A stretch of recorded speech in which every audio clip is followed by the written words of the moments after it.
एक बेहद खास मेहमान हमारे साथ कार्यक्रम में शामिल हो रहे हैं। आदित्य बिरला सन लाइफ म्यूचुअल फंड के chief investment officer Mahesh Patil साहब। पेशे से आप सीएफए हैं। मास्टर्स इन मैनेजमेंट स्टडीज की डिग्री आपने ली है JBIMS से, और इसके अलावा बैचलर्स की डिग्री आपने हासिल की है इंजीनियरिंग में यूनिवर्सिटी ऑफ मुंबई से। और 3 लाख करोड़ से ज़्यादा का एसेट अंडर मैनेजमेंट आपके पास है बिरला म्यूचुअल फंड के CIO के तौर पर। और लंबा चौड़ा अनुभव है। 2005 से करीबन 20 साल से आप बिरला म्यूचुअल फंड के साथ जुड़े हुए हैं। महेश पाटिल साहब, बहुत बहुत स्वागत है आपका। धन्यवाद सर हमें समय देने के लिए। देखिए आज आपको बहुत ही अच्छे दिन आमंत्रित किया जब 7 दिनों की बाजार की कमजोरी पर ब्रेक लगा है, थोड़े चेहरे खिले हुए हैं। लेकिन मैं सर शुरुआत मार्केट से नहीं करूंगा, शुरुआत किसी और चीज़ से करना चाहता हूं आपकी इजाज़त से। आपकी फंड की तरफ से एक NFO लॉन्च हुआ है 14 तारीख को, 28 को बंद होने जा रहा है, और ये इंफ्रास्ट्रक्चर से रिलेटेड फंड है। जरा ये समझाएं सर, ये फंड क्या है, किस तरह के शेयरों में पैसा लगाएगा, एक्टिव फंड है या पैसिव फंड है, जरा इसके बारे में समझाएं। Good morning.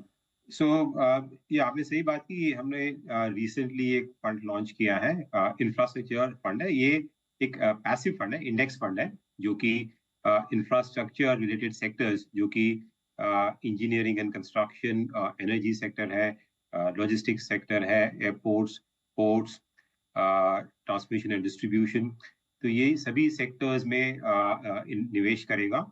और एक ये BSE इंफ्रास्ट्रक्चर जो इंडेक्स है, ओके, उसको ये फॉलो करेगा। उसके हिसाब से जो वेटेजेस है, उसके हिसाब से वो फंड स्टॉक्स में इन्वेस्ट करेगा। तो ये फंड को लॉन्च करने का ये था कि बेसिकली इंफ्रास्ट्रक्चर सेक्टर में हमने देखा है कि हालांकि कुछ लास्ट 1-2 साल में काफी अच्छे रिटर्न्स दिए स्टॉक ने, बट अभी भी हमें लग रहा है कि ये सेक्टर, जिस तरह से गवर्नमेंट का फोकस है ये सेक्टर में, राइट, बजट में भी हमने देखा था कि railway sector, power sector, okay, में और रोड सेक्टर में काफी बड़ी इन्वेस्टमेंट्स हो रही है। और लगातार लास्ट 4-5 साल से ये सेक्टर में अगर देखें तो बड़ी मात्रा में इन्वेस्टमेंट हो रही है। हमें लग रहा है कि आगे जाके भी ये कंटिन्यू रह सकती है।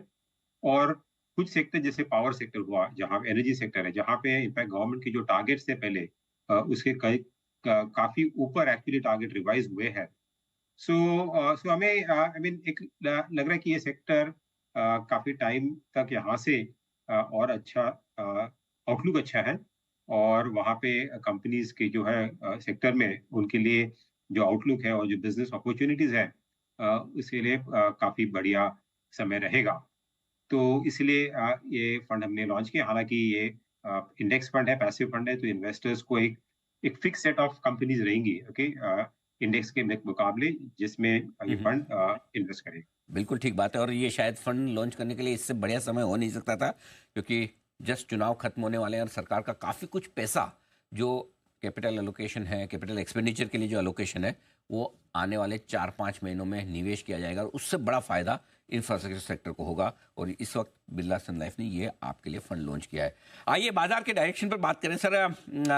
आज का छोड़ दे तो अब तक जो एक तरफा बाजार घटे, निफ्टी पर 3,000 पॉइंट, बैंक निफ्टी पर 4,500 पॉइंट, 10% से ज़्यादा का जो करेक्शन आया, लोग थोड़े हिले हुए हैं, डर रहे हैं कि क्या कहीं और बहुत ज़्यादा गिरावट है, क्या भारतीय बाजारों के टॉप बन गए और वापस ये हाइज देखने में बहुत लंबा समय लग जाएगा। क्या है डायरेक्शन, आप कितनी कमजोरी देखते हैं, कितना और खराब हो सकते हैं, कैसे देखें इस बाजार? तो आई थिंक काफी लंबे अरसे के बाद हमने एक मार्केट में करेक्शन देखी है, वो जो 10% के ऊपर है, राइट, ऑलमोस्ट उसके लगभग आसपास ही आई थिंक निफ्टी ने टॉप से करेक्ट किया है यहाँ पे। सो एक तरह से जो मार्केट में लगातार जो एक अपमूव हो रहा था लास्ट 3 साल में, तो उसको एक I would say healthy correction है ये, बिकॉज एक तो वैल्यूएशंस कुछ सेक्टर्स में, पॉकेट्स में काफी बढ़ गए थे। जिस तरह से मार्केट में इन्फ्लो आ रहा था, डोमेस्टिक इन्फ्लोस के कारण, लिक्विडिटी के कारण, थोड़ा सा मार्केट जो था फंडामेंटल से थोड़ा सा आगे बढ़ गया था। आई थिंक वो थोड़ा सा अभी नॉर्मलाइज हो रहा है अभी। और नतीजे भी जो देखे हैं हमने, कंपनीज के जो नतीजे आए हैं, अर्निंग्स ग्रोथ की जो बात करते हैं निफ्टी के और इवन ब्रॉडर मार्केट के भी, तो वो भी स्लो डाउन हुए हैं। इनफैक्ट ये क्वार्टर में जो निफ्टी की जो अर्निंग्स ग्रोथ है, वो हमें लगभग 5 से 6% के आसपास दिखी ये क्वार्टर में। और फुल ईयर में भी आई थिंक ये हाई सिंगल डिजिट 8-9% के आसपास होने की संभावना है। वो काफी कम है, जो पहले लास्ट 3 साल में जो ग्रोथ दिख रही थी निफ्टी में, वो लगभग 18-20% के आसपास थी। तो क्लियरली नॉर्मलाइजेशन हो रही है मार्केट में, अर्निंग्स ग्रोथ में नॉर्मलाइजेशन हुई, तो इसका भी एक तरह से मार्केट एक रीसेट हो रहा है। और हमें लग रहा है कि जो करेक्शन अभी हो रही है, अभी यहाँ से जो लार्ज कैप जो नेम्स है, राइट, जो फ्रंटलाइन नेम्स है कंपनीज, वहाँ पे आई थिंक स्टॉक्स अच्छी लेवल पे अभी आ गए हैं, जहाँ पे हमें दिख रहा है कि अभी वैल्यू इमर्ज हो रही है। और हालांकि मार्केट 10% ही ऊपर से करेक्ट हुआ है, बट काफी कंपनीज ऐसी हैं जो 20-30% ऊपर से करेक्ट हुई है, और वहाँ पे हमें वैल्यू दिख रही है। तो आई थिंक ये अच्छा मौका है इन्वेस्टर्स को अभी कि कुछ स्टॉक्स और मार्केट में इन्वेस्ट करने के लिए जो लॉन्ग टर्म के हिसाब से देख रहे हैं, वो देखना चाहिए। हालांकि यहाँ से रिटर्न एक्सपेक्टेशन हमने बात करें कि वो थोड़े मॉडरेट होंगे यहाँ से, बिकॉज जितनी अर्निंग्स ग्रोथ यहाँ से आएगी, आई थिंक उसके आसपास ही आपको रिटर्न की अपेक्षा रखनी चाहिए मार्केट के यहाँ से।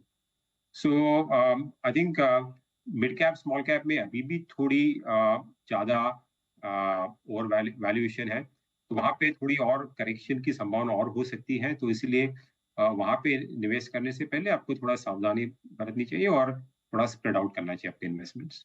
ठीक बात है, ये है आपके लिए निवेश की स्ट्रेटजी इस वक्त। अब पाटिल साहब ये समझाएं जरा कि निवेश कहाँ किया जाए, क्या आकर्षक दिखता है आपको, या तो वैल्यूएशंस के लिहाज से या इस बढ़िया करेक्शन के बाद?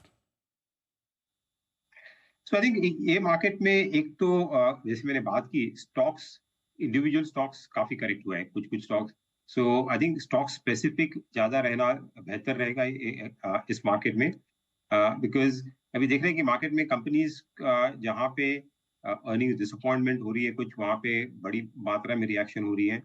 और सेक्टर तो देखा जाए तो वैसे तो सेक्टर जैसे बैंकिंग सेक्टर हुआ, वहाँ पे वैल्यूएशन ठीक लग रहा है, जैसे कि पावर सेक्टर है, यूटिलिटी सेक्टर है, ऑयल एंड गैस सेक्टर है, पीएसयूज वापस करेक्ट हुए, वहाँ पे वैल्यूएशंस रीजनेबल हमें दिख रहे हैं। कंज्यूमर सेक्टर है, जैसे जहाँ पे हमने देखा कि लास्ट 1-2 क्वार्टर में, लास्ट क्वार्टर में कंज्यूमर कंपनी जो है वहाँ पे ग्रोथ बिलो एक्सपेक्टेशंस थी। But I think second half में जैसे गवर्नमेंट स्पेंडिंग बढ़ेगा, राइट, मुझे लग रहा है कि कंजम्पशन वापस थोड़ा सा नॉर्मलाइज होगा, और अच्छी कंपनीज हैं जहाँ पे काफी हद तक करेक्शन हुई है। तो ये पॉकेट्स में सेक्टर में यहाँ पे वैल्यू आ रही है, बट मैं तो कहूंगा कि स्टॉक स्पेसिफिक रहने की बहुत जरूरत है। अभी मार्केट काफी डिफरेंशिएट कर रहा है, किस स्टॉक को रिवॉर्ड करना चाहिए, किसको पनिश करना चाहिए। आई थिंक हमने काफी डाइवर्जेंस देखे हैं उसमें। तो जहाँ पे कंपनीज में आपको रीजनेबल आउटलुक है, यहाँ पे लग रहा है कि अर्निंग्स स्टेडी रहेगी, आई थिंक। और जहाँ पे valuations normal long term average के आसपास है, आई थिंक वो सब स्टॉक्स में आपको जरूर देखना चाहिए करेक्शन में। ओके, तो ये है आपके लिए करेक्शन में पूरा का पूरा एक्शन। पाटिल साहब, बहुत बहुत धन्यवाद, आपका समय दिया आपने, विस्तार से बाजार के डायरेक्शन के बारे में और इन्वेस्टर्स को गाइडेंस दिया कि किस तरह से इस बाजार को करें अप्रोच। धन्यवाद sir. Mahesh thank Patil you. साहब बताते हुए अपनी राय। और इस बीच